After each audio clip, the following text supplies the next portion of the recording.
Balance Theory podcast. My name is Erica and I'm absolutely delighted to be your host in welcoming the show for the very first time. Are you someone who wishes they had more time? Do you struggle to fit in the things you love into your routine? And are you sick and tired of trying out all these different approaches to balancing your life and finding that none of them are really working for you?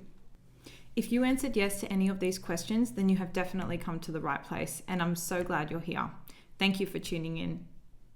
The podcast to come will introduce you to an array of individuals who either have personal experience or are professionals in the key areas of life. So the balance theory deems those to be your health, being your physical and mental, your relationships, which include all of family, friendships, and love.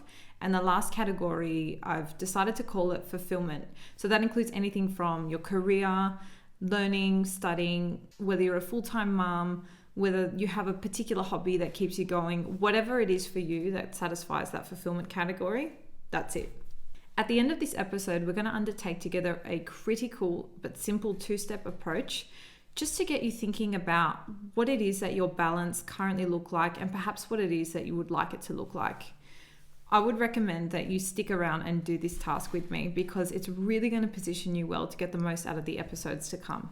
During our time together in episode 0, we're going to go a little bit into what the balance theory is all about, talk about the myth that I think lies in the concept of work-life balance, go into the 3 key areas as previously introduced, and lastly, just go through that exercise.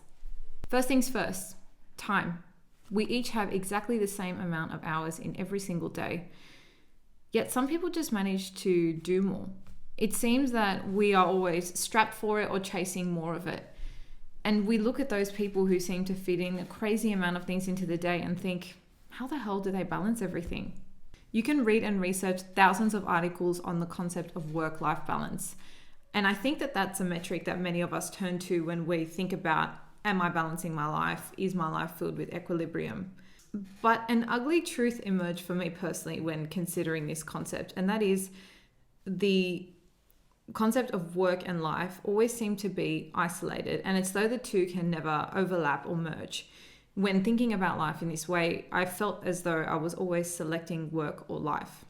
Let me break it down for you. So the concept first emerged to me when I was training quite consistently, and periodically I would undertake an in-body scan. So for those of you who don't know what that is, it's basically a full body scan, and it just gives you a breakdown of your muscle and fat ratio, and it basically spits out a number, and that's your body fat percentage. So I was training really hard and I was always kind of bouncing in between this 2 percentile range for my body fat. This particular time I had gone, I think it was about my 4th scan, I had so much energy. I felt my best. I felt as though I looked my best as well. And I was pretty confident that this was going to be a personal best in terms of body fat percentage. So I went to do the test, and lo and behold, it spat out a number, and it was the highest body fat that I had ever had. And I actually had to take a step back and just think to myself, is this the metric I'm using to balance my health, to balance how I approach my health? And I realized in that moment I was using such a specific number to spit out or to dictate to myself how well I had done in terms of my health. Now, this may not be the case for you, and I'm not undermining the benefits of these sorts of tests. So if your goal was to specifically reduce that body fat, then that sort of test definitely would give you the correct metric. It's very specific. But for me personally, I was basing it off how I felt, how I thought I looked, how much sleep I was getting, how much energy I had, and to use such a specific metric just wasn't the right result for me. So I did away with the test, and I actually haven't gone back and done one since, because what I want is to get a more holistic value and understanding of what it is that my health, where it lies. So when thinking about it in this way, I would then turn to the concept of work-life balance. And I feel as though similarly, that is such a specific metric for so many people to consider whether their lives are balanced. When considering your own life, you have many different priorities, values, and interests that will dictate where you choose to spend your time. whether it's your job that requires you to do a certain amount of things, or your interests or hobbies, or your responsibilities, they will all determine realistically how you can spend your time. That might be that the majority of it is at work. It might be that the majority of it is in the gym because you value health and it's super important, it ties to your work. So whatever the case may be, viewing work and life as 50-50 doesn't necessarily work for anyone. And like the InBody scan, it's such a specific metric that I don't think is a realistic standard for most of us. Now look, that's not to say that when we do the exercise together shortly, that if you work out that your balance is equal thirds or equal parts in each of the areas, then that's totally fine. That could be well and truly your balance, but it's just not the blueprint that everyone should be basing their understanding of what they need and want. I feel as though the concept of work-life balance puts pressure on you. Well, I certainly felt it personally to always seem to rebalance the two in some way. So I'm sure you can easily think of a time where you've chosen one over the other. And no doubt there was a level of guilt that came with that. A level of guilt that made you feel as though you had to rebalance the two in some way. So with that in mind, I think it's pretty fair to say how you choose to, or how you do spend your time, distinguishes you from your neighbor, your colleague, or your sibling. But here's the thing, and this is sort of where the theory started to emerge. What you and all those other people in your life need to balance your own life is completely different.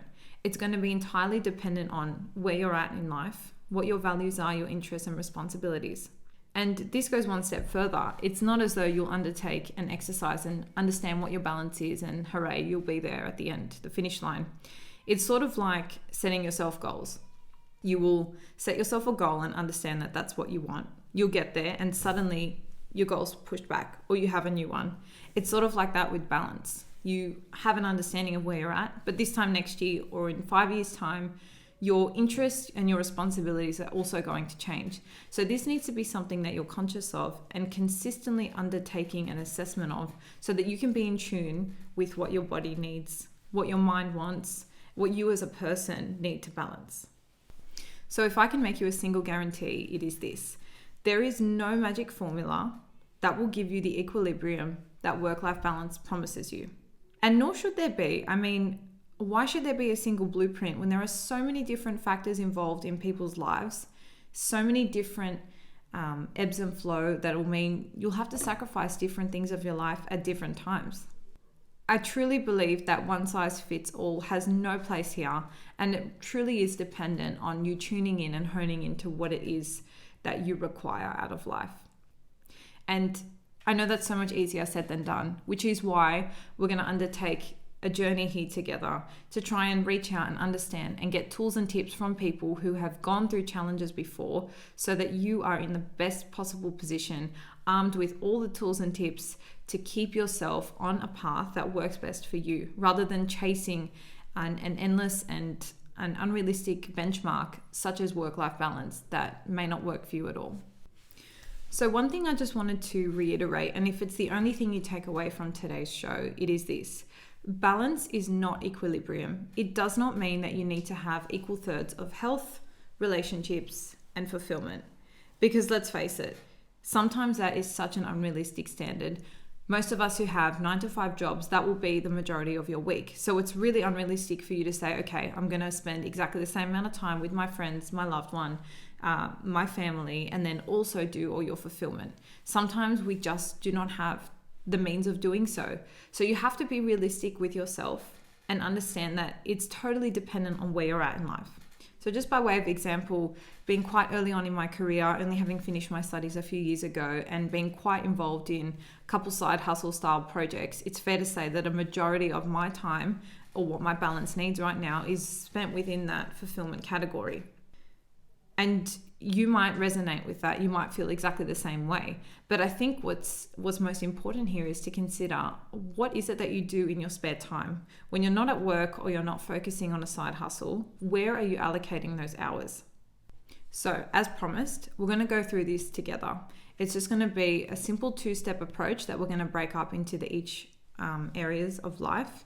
And I've also linked in the bio a little worksheet if you're a pen to paper kind of person. I know I definitely am. It definitely helps me when I write things out. You can revisit it at a later stage, or you can reprint it out and retake the exercise when you feel like things are changing in your life. Some people just like to listen and mentally go through it. So whatever works for you, I want you to go through it, and feel free to pause if you need any more time as well. And just to make it a little bit easier, think of it in terms of a score out of 10. So rather than saying, okay, I spend this exact amount of hours per week on this particular area, let's think of it in terms of a score out of 10. So 8 to 10 being quite a lot. And then obviously you've got down the lower end for none at all.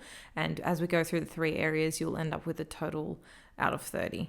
So the first step is we're going to consider how each of the areas currently feature in your life.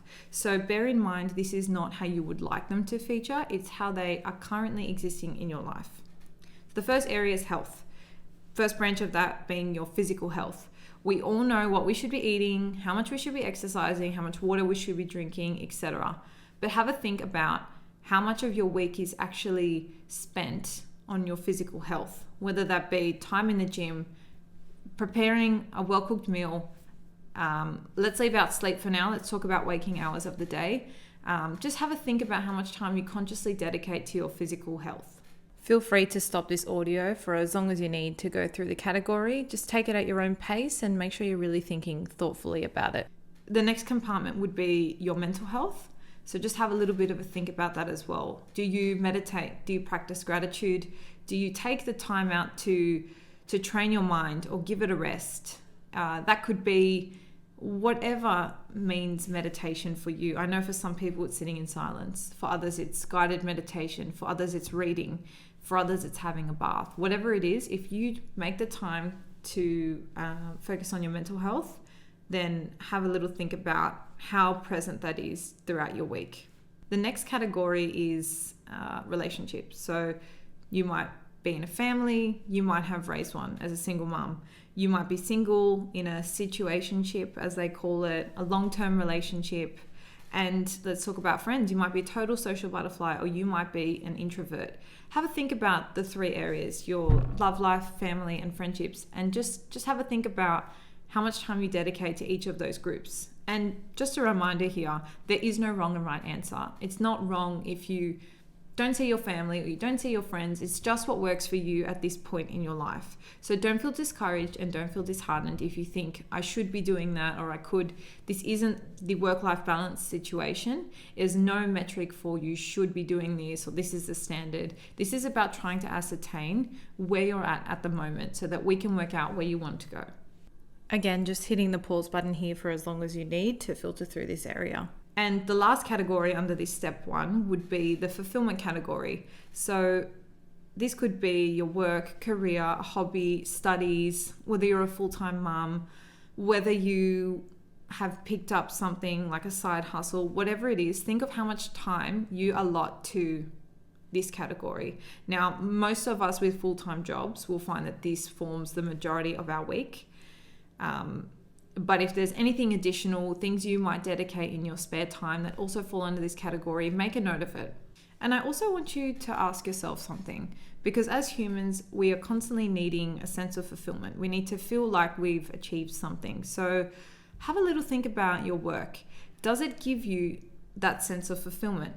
Now, for some people, work means they're constantly challenged and applying themselves. And for others, it means they're good at what they do and they go in and do it. So have a think about what work or what fulfillment are you engaging in, and does it give you that satisfaction?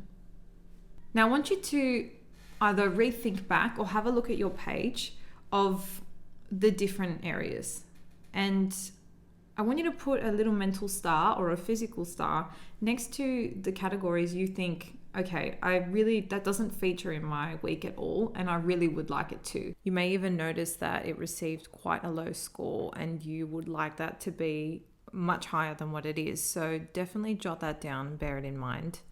It's not to make you feel guilty or bad about how your life is structured at the moment. It's to bring awareness and be conscious that, okay, there are things and areas that you have room to grow.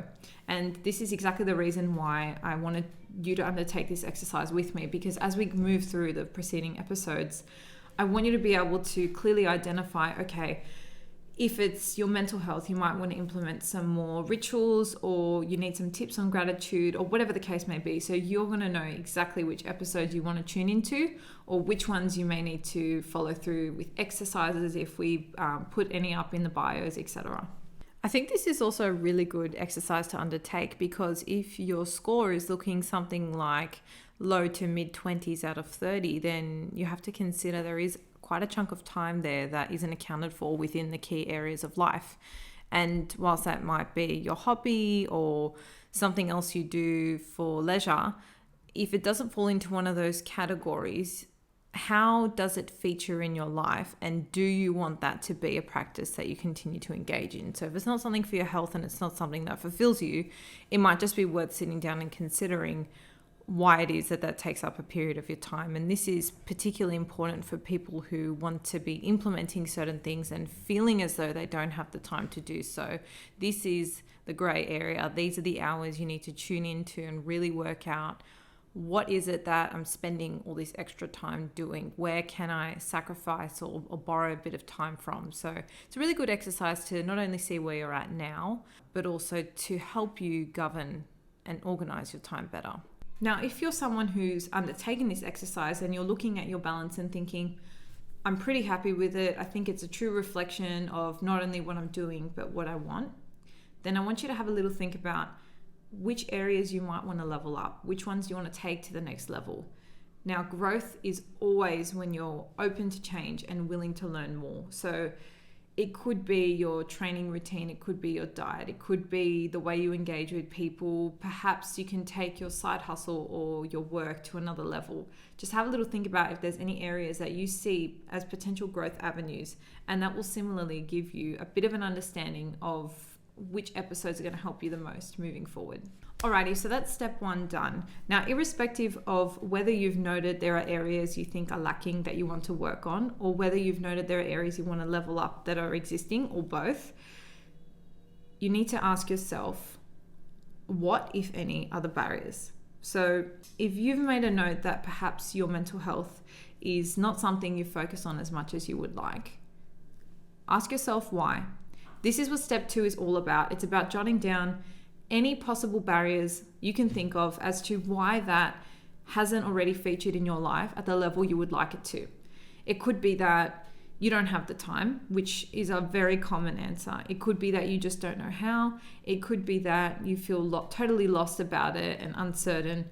Just write down anything you can think of. There is no stupid answer, and this is just for you to get into the zone where you understand what it is you need and want and why it is you haven't gotten there yet. I really want you to be frank and candid with yourself. There's no benefit shortcutting here. This is for you, a tool for you to come back to and to use moving forward, and to really help you get the most out of the episodes. So just be upfront with yourself. What is it? Are you scared? Do you not know? Are you unsure? Have you tried before and failed? What is it? Just write it down on the paper and bear it at the fore. So after working through this two-step process with me, you will already be more self-aware than you were at the start of this episode. Amazing. And you know exactly what that means. You are now ready and receptive for all the information that's to come on the balance theory. You are ready to receive and take on board any tools and tips that come your way, because you know exactly which areas you feel you're lacking or need growth. And I really hope that when going through this process, you can understand where I'm coming from when I say that work-life balance is such an unfair and not right. That's not quite the word. It's just a total invaluable metric, I think, to use as a standard for most people, when we need to be realistic about what our current demands and responsibilities require of us. My own experience has shown me that people go through shit in life. People have difficulties, things come up, and it's not always as simple as, I really want to exercise and I'm going to go 5 days a week. Sometimes your responsibilities and your job, or whatever the case may be, just physically does not allow you to do that. And all we're doing here is making a note, a mental note, and saying, hey, that's something I really want to engage with more in my time, but I'm aware that at the moment it's not something that features in my life. And so we're just bringing awareness to that at this stage. And as we go through the episodes, hopefully you'll become more comfortable and armed with how you can then implement it perhaps a bit more, or just not feel so bad about it all the time. You know, like I think we're always forced to feel bad if we don't exercise, or we don't eat the right things, or we don't see our family all the time. And you know what? Life just gets in the way. And so this theory is all about, what do you need and want in life? And it's okay to live by your own metric. Thank you so much for tuning into episode 0. I'm so excited to finally have put this theory out there, and I cannot wait to share with you all the incredible speakers we've got coming up. Just a parting tip for you all. Balance is not an end goal. It's not something you get to and you think, all right, cool, I've got a hang of it now, let's move on. It's like I said before, it's like a goalpost. When you get there, it's likely that your priorities and needs and wants are going to change, and you're going to need to undertake a reassessment. But you have the power, you're in control, and you have full understanding of what it is that you need and want. And so get rid of that guilt, get rid of that blueprint that you think you need to fit into, because guess what?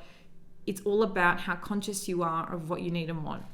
The tides of life are going to knock you back and forth, and it's just about your resilience and how much on path you can remain, a path that works with you and what you need and want at that point in time.